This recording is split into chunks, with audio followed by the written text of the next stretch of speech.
अब यही पाकिस्तान कहता है कि हमारा जो रिलेशन चाइना के साथ है वो शहद से भी ज्यादा मीठा, समुंदर से ज्यादा गहरा, हिमालय से भी ज्यादा ऊपर है।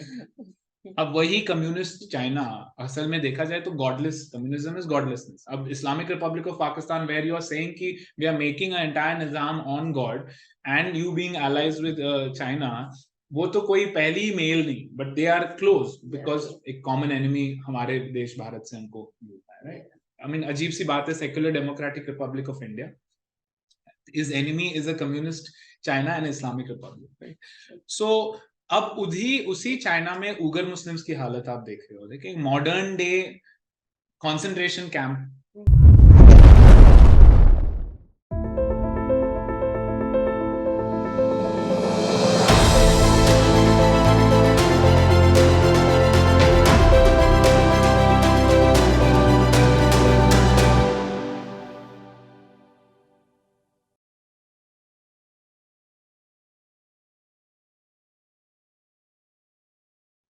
नमस्ते, स्वागत है आपका इंडिया दिस वीक के नए एपिसोड में। मैं हूं आमना खालिद बेग के साथ। हेलो हेलो हेलो, दिवाली तो विश करने दो। Yes yes, and happy Diwali to all of you.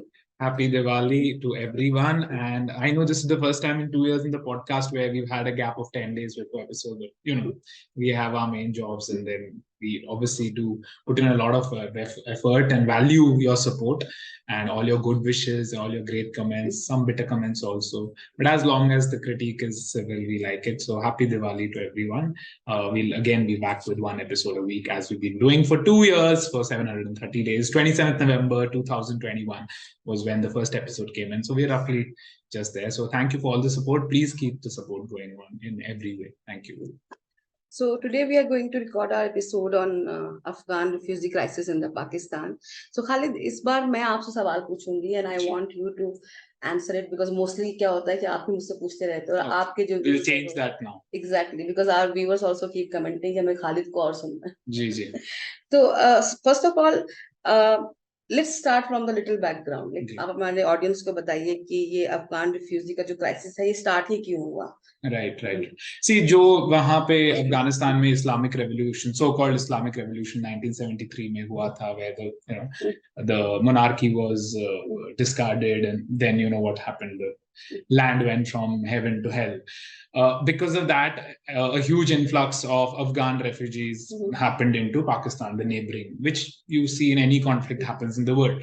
But it's not that simple, because Pakistan themselves were also involved in supporting the Taliban. I mean, research shows that, studies show that Taliban is a creation of Pakistan's spy agency, ISI, right? So it's not that they had no role to play in that whole Afghan Mujahideen creation, fighting, USSR and under the tutelage of the evil America, who they teamed up with. So obviously millions of Afghans have got displaced because their land has gone torn apart. And Pakistan is the highest, Pakistan is the place जहाँ highest number of Afghan refugees रहते हैं. तो उसमें of course बहुत सारे legal भी अब वहाँ हैं, 70s से, मतलब तो उनकी थर्ड चौथी जनरेशन भी होंगी वहाँ, और बहुत सारे ऐसे हैं जो इलीगल होंगे. तो अब हाल ही में एक न्यूज आई विच ऑब्वियसली मतलब like stun the world community. वैसे with Pakistan nothing stuns the world community, but कि 1.7 मिलियन, मतलब 17 लाख अफगान्स को जो पाकिस्तान में हैं, स्पेशली मेनी ऑफ देम जो रिसेंटली जब तालिबान की वहां हुकूमत आई है, उनको बोला गया कि अब आप यहाँ से निकल जाइए, अगर आप नहीं निकले तो फिर हम आपको फोर्सफुली डिपोर्ट करेंगे. अब पाकिस्तान का आर्गुमेंट, पाकिस्तान स्टेट का ये है कि वो सिर्फ इलीगल अफगान्स को बोल रहे हैं, लेकिन पाकिस्तान के विद इन ही बहुत सारे पाकिस्तानी ऑर्गेनाइजेशंस कह रहे हैं कि आप इनमें ऐसा भी होगा कि जो लोग 70s से आए, जब 73 की इस्लामिक रेवोल्यूशन के बाद जो रेफ्यूजीज आए हैं, जिनके अब चिल्ड्रन, ग्रैंड चिल्ड्रन हैं, जिनके पास प्रॉपर प्रूफ ऑफ रजिस्ट्रेशन एक होता है, डॉक्यूमेंट प्रूफ ऑफ रजिस्ट्रेशन, जो हर 6 महीने बाद वो रिन्यू करते हैं, उन तक को आप कैसे बाहर फेंक सकते हैं. और इसमें एक और डायनामिक है कि ये करंटली क्या है, जहां पाकिस्तान एक मिलिटेंट ग्रुप है, वैसे पाकिस्तान में तो सैकड़ों है, it's the motherboard of all the militant groups in the world, कि वहां तहरीक तालिबान पाकिस्तान एक जिहादिस्ट ऑर्गेनाइजेशन है जो अटैक कर रही है फ्रॉम अफगानिस्तान टुवर्ड्स पाकिस्तान पे. तो ये एक्चुअली ऑन रिकॉर्ड है पाकिस्तान के current caretaker prime minister Anwarul हक, जो प्रेशर कर रही है तालिबान को, अगर आपने अटैक्स बंद नहीं किए तो देखिए हम भी डिपोर्ट करना शुरू कर देंगे। तो ये एक ह्यूमैनिटेरियन क्राइसिस भी है, और ये एक मतलब कहीं ना कहीं ऑब्वियसली अगर आप इसको एक रैशनल ऑब्जेक्टिव हिसाब से देखो तो स्टेट भी पाकिस्तान कितने रेफ्यूजीज को रखे जो इलीगल है, तो ये अभी स्थिति बनी हुई है। तो एक ये भी सवाल उठता है कि लाइक बहुत जो पाकिस्तान के साइड के लोग हैं वो आर्ग्यूमेंट करते हैं कि हमने तो एहसान किया है इनको मतलब अपने कंट्री में लेकर के, do you agree with that statement कि उन्होंने लेके एहसान किया है, और डू यू थिंक कि they have certain responsibility because of their involvement in entire crisis? I think दोनों रियलिटीज को साथ लेके चला जा सकता है कि ऑफ कोर्स देखिए, आप जब रेफ्यूजी होते हो वो आपका प्रिविलेज नहीं है, वो आपको एंटाइटलमेंट नहीं कर सकते कि मैं रेफ्यूजी हूँ। ठीक है, आपके आपके घर में आपके मुल्क में बर्बादी हुई तो some we might have some sympathy towards it, but there is no मतलब it's not like it's your birth right, but yes, in the complex web of Pakistan being a part of that Cold War where they also helped in creating Mujahideen groups to तो the thing is कि जैसे मैंने कहा दोनों चीज है, तो पाकिस्तान खुद इन्वॉल्व था 1973 इस्लामिक रेवोल्यूशन, और फिर जब यूएसएसआर और यूएस का वो बैटल ग्राउंड बना अफगानिस्तान, तो ऑब्वियसली पाकिस्तान आयरॉनिक, पाकिस्तान और Afghan war team, USA fighting the godless communist, और फिर जब यूएसए गया तो अब अफगान के मुजाहिदीन और पाकिस्तान के मिलिटेंट ग्रुप्स कहते हैं कि अमेरिका द इविल वेस्ट।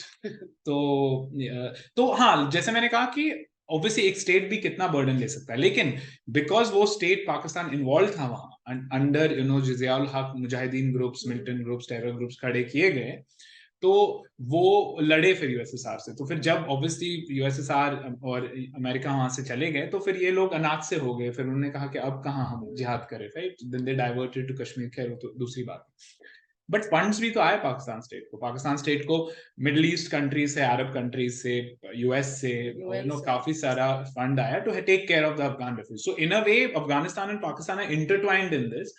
आम और रेफ्यूजी का क्या इसमें खता है, राइट? तो ऐसे कह देना एक ही दिन, एक ही मतलब एक अनाउंसमेंट कर देना, बिकॉज एक तरीका होता है, आप साल दो, 6 महीने दो, आप बताओ, आप, बिकॉज ये इतनी सेंसिटिव चीज है कि हाँ आपका पूरा हक है, जो इलीगल है आप क्यों उसका बर्डन, आपको अपने लोगों का तो ख्याल करना है।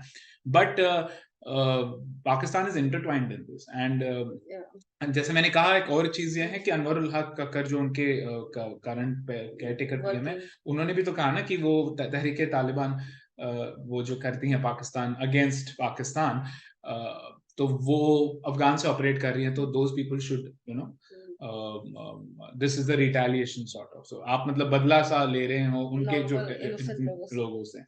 तो और आप कैसे डिफरेंशिएट करेंगे एक थर्ड वर्ल्ड बैकवर्ड कंट्री, कैसे डिफरेंशिएट, मतलब आपके पास वो सिस्टम्स प्रोसेसेस है कि जो एक रेफ्यूजी है जिसके पास प्रूफ ऑफ रजिस्ट्रेशन कार्ड है और एक है जिसके पास नहीं है, तो आप कैसे डिफरेंशिएट करेंगे कि कौन लीगली रह सकता है बैक, कौन नहीं रह सकता है? बट हाँ, एज अ रैशनलिस्ट मेरा धर्म बनता है बोलना कि yes, Pakistan has done its share bit of work, but it would have been matlab a more balanced approach, but that's expecting too much from Pakistan state. So.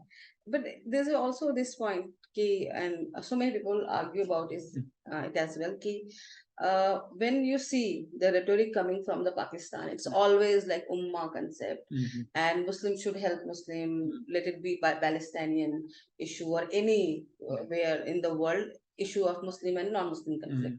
But when you are so much passionate about this identity and you do believe in ummah concept, your entire existence based is on two nation theory, then why you are not being able to help this Afghanistani Muslim?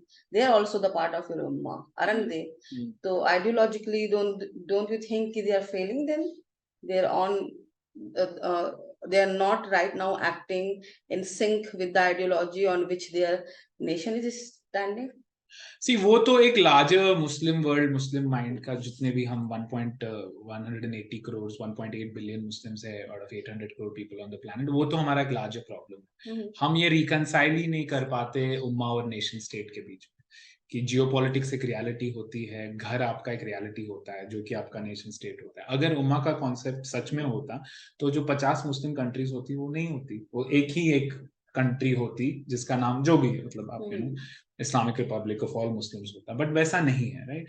तो ये convenience होती है rulers की, political leaders की, उस समाज, उस मुआशरे के लोगों की, कि उनकी कितनी इवॉल्व थिंकिंग है और वो अपने कौम को कैसे समझाते हैं कि देखिए वतन एक चीज होता है, मुस्लिम्स के लिए जो आपको सिंपैथी होनी चाहिए, ब्रदरहुड, वो एक चीज होता है, सेकुलरिज्म एक चीज होती है। तो ये तो, और फिर देखिए कन्वीनियंस भी होता है ना। अब यही पाकिस्तान कहता है कि हमारा जो रिलेशन चाइना के साथ है वो शहद से भी ज्यादा मीठा, समुद्र से ज्यादा गहरा, हिमालय से भी ज्यादा ऊपर है।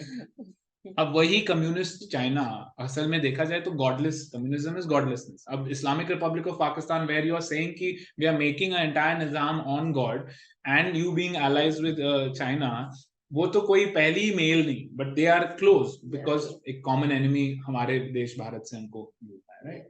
आई मीन अजीब सी बात है, secular democratic Republic of India, his enemy is a communist China and Islamic Republic, right?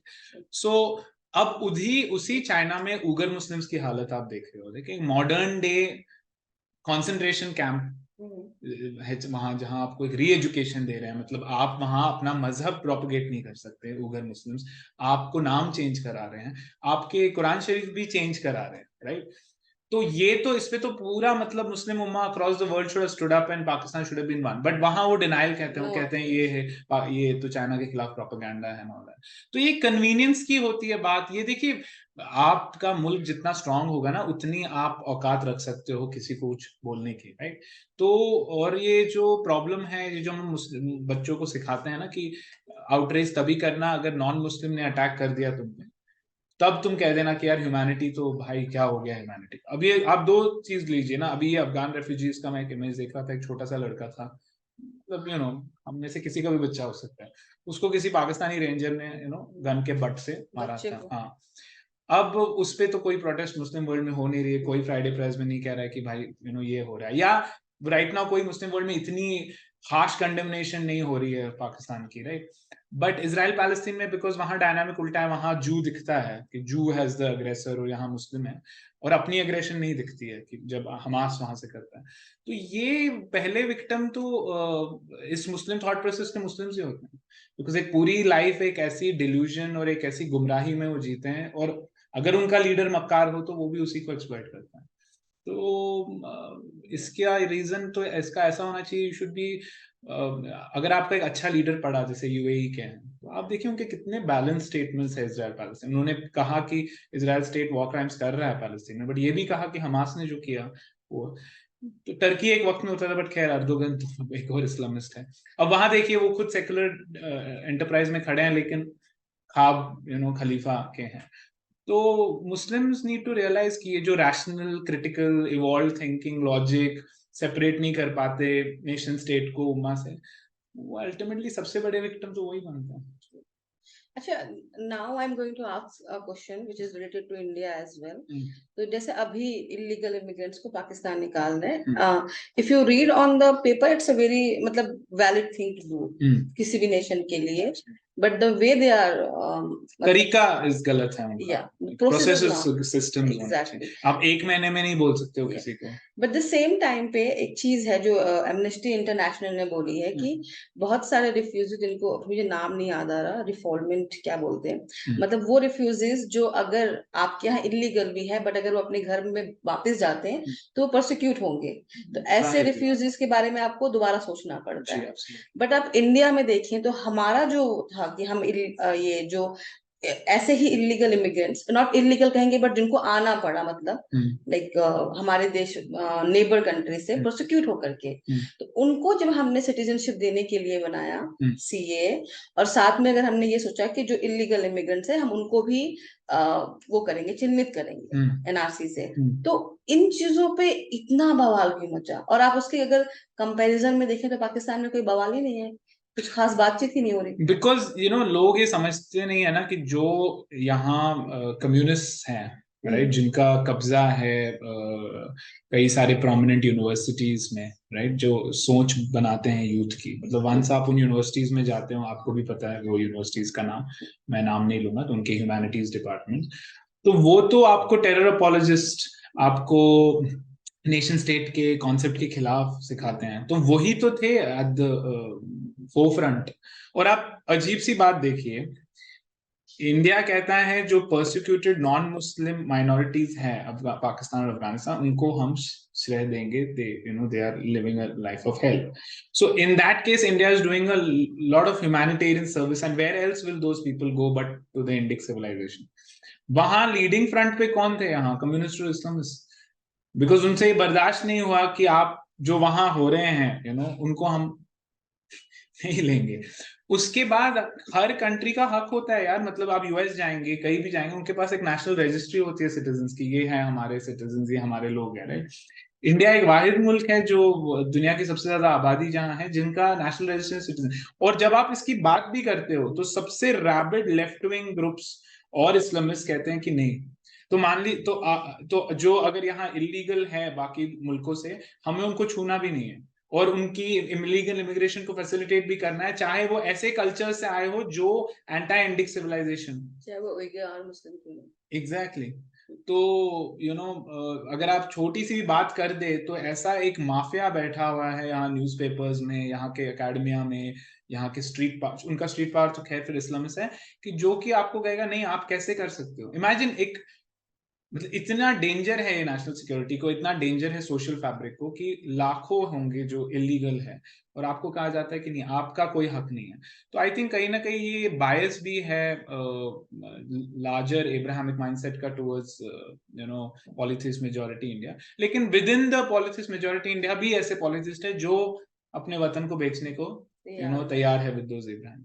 But हमें as nationalist we should not back down, because ये हक है। तुम्हारे घर में कौन है, इलीगल है तो क्यों नहीं डिपोर्ट करोगे आप? बट सॉरी टू मतलब इंटरजेक्ट करना है मुझे कि व्हेन यू सेड कि पॉलिथिस ही ऐसे हैं, अगर वेस्ट बंगाल में सारे लोग जो इलीगल इमिग्रेंट्स आते हैं और वोट बैंक की तरह देखे जाते हैं, करने वाला अथॉरिटी में तो हाँ सबसे बड़ा ऑब्वियसली वो तो मेजोरिटी कम्युनिटी से ही वो पर्सन है, उनका नाम नहीं लेंगे बिकॉज पता नहीं कब कुछ कट जाए फायर।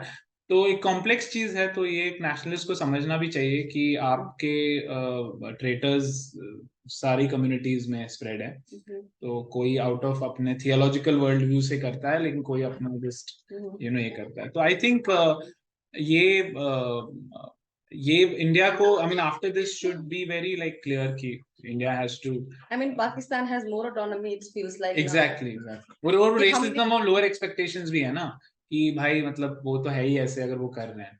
और इंडिया को, मतलब इंडिया अभी देखिए इंडियन स्टेट ने डिले कर दिया एनआरसी। मतलब इमेजिन एक बहुत नॉर्मल सी चीज कि मेरे घर में कितने इलीगल इमिग्रेंट्स हैं, चाहे वो उसमें बहुत सारे टेरर सिंपैथाइजर्स हैं, उसमें बहुत सारे इंडिक सिविलाइजेशन हेटर्स हैं। तो this is the difference. I have like मुझे जब एनआरसी सीए का आता है, मतलब I am also putting my point, I am very in favour of CA.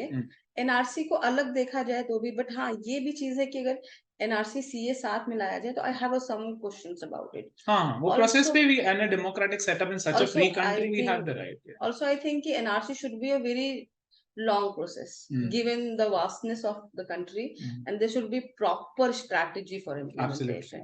क्योंकि इतना बड़ा कंट्री है और आप कोई भी प्रोसेस लाओ उसमें 0.05% भी अगर एरर होता है, 0.0001% भी अगर हो जाए तो बहुत सारे इनोसेंट लोग, of course। तो these are like my few points जो मैं चाहती हूँ कि इस पे प्रॉपर डिस्कशन हो तरीके। क्योंकि कई बार बीजेपी गवर्नमेंट की ये एक प्रॉब्लम भी है कि समटाइम इन अ फियर और समथिंग बिल्कुल पॉलिसी तुरंत ले आते हैं विदाउट डूइंग एक तो वो भी है, very poor at communication, they get accused of owning all the communication channels, but they are the worst when it comes to communication. I mean CA तक कोई इन लोगों ने नहीं प्रॉपर प्रेजेंट कर पाए। ऐसा नहीं है कि वो सिर्फ पीपल आर सेइंग मेजोरिटेरियन है, अरे हिंदू को थोड़ी ना सिर्फ बुला रहे हैं, क्रिश्चियंस, इवन अब्राहमिक रिलीजन है ना, वो बुद्धिस्ट, सबको बोल रहे हैं। द नेबरिंग कंट्री है मुस्लिम मेजोरिटी, तो क्या करेंगे? एंड अब मुझे आज तक समझ नहीं आता, अफगान रिफ्यूजी तो इंडिया में कब से रह रहा है ना? काफी मुस्लिम दिल्ली में कितना है, रह रहे हैं ना, आराम से if रह I'm रहे हैं। not mistaken, after Pakistan, India has the second highest number of Afghan refugees. I'm not sure of it, but I think so. They are. They have the second highest number. उनको इसलिए भी देखो, एक की सच्चाई भी, ग्राउंड की reality भी है कि जो उगियार को नहीं कहीं ना कहीं प्रॉब्लम हो रही है, और अफगान से हमें उतनी प्रॉब्लम नहीं हुई, क्योंकि अफगानिस्तान में यहाँ पर आकर के उन्होंने बहुत ट्रबल क्रिएट नहीं किया। Absolutely. तो वो रीजन भी है कि लोगों ने देखा कि चलो okay, they are living peacefully. Yeah, and we have very close ties with Afghan geopolitics. Mein, they are close to us. They now are like very staunch arch enemies with Pakistan. Afghanistan cricket team's home ground is India. So see, then you will feel Afghan cricketers get treated as like the local boys. And then Islamophobia or here. It's about your behavior, how you're behaving, more than the identity. Okay. And any last comment about this? I just hope that Pakistan, hoping against hope, does it in a very civilized manner in process and systems, and they should have given an intimation of at least a year. I mean, you're telling 17 lakh people that in a month just fuck off, you know. I think they have released new statement. 2 months. I mean, 4 months. Till December. That's next month. Till 31st December. They should extend. Yeah, they should extend it. And I hope people realize that Islamists and communists here actually bat for Pakistan every day, because that was Pakistan's huge hue and cry that what is India doing with CA and RC, creating that fear psychosis. Today, those Islamists and communist pimps are quiet. So. True. I also hope कि please बच्चों पे attack ना करें, because this is the worst thing when I see anywhere children get attacked without any reason. I mean, even if there is a reason, you don't attack on children. They're small soul. And imagine कि एक well trained army man जिसको सिखाया जाता है कि कैसे आपको behave करना है, civilians के साथ तो आपको differently behave करना है, because you are on a different level, you can't attack them. वो बच्चे के साथ ऐसा कर रहे हैं तो it's just unimaginable. My last comment also would be that, you know, this is especially to the Muslim world, that people will start taking us seriously when we show the same hue and cry for Afghan refugees getting kicked out of Pakistan that what we show for Palestinians, because I think the world is evolved enough to see the hypocrisy there, because we ask the world to look at this inverted humanity, that when a non-Muslim attacks us, then they're supposed to stand with us. When it's our own stuff, we're like, don't bother, ye to hum aapas mein kar rahe hain. But humanity can't be selective, right? Yeah. So they can't be selective. One last thing I will add, this is for Indian as well, कि जैसे Amity International जो है, we also sometimes criticize them कि they're just a Western interest group. Amnesty International. But I am reading them. They are the one reporting about the ground reality of Pakistan. They are the one who are arguing against the entire process जो ये कर रहे हैं. तो then you also think कि नहीं, ये इनका काम है what they are doing. I am not saying कि उनके अपने interest नहीं होते, जो वो cater नहीं करते होंगे, but still you can't say कि they are totally biased for you. This is their work basically. They see the world from only one humanitarian perspective. Cool. Yeah. Actually, I would like to add one more thing, is that, see, there has to be empathy in this case, but there has to be rationality also. I don't want to sound like the compassion, obsession, savior complex zombies like the communists and Islamists are. Islamists to care, that's just a mutual alliance. They have no compassion except for their fellow Islamists. Is that Pakistan is well within its right to deport the illegal immigrants. It is, but it also needs to keep those who are there for decades and generations, and then also consider certain cases where they feel even if this guy is an illegal, maybe with his behavior, with how it's been, we will, you know, keep him. All right, so I think that we'll wrap up for the Pakistan-Afghanistan crisis, and have a great Diwali. Thank you. Happy Diwali, guys, again.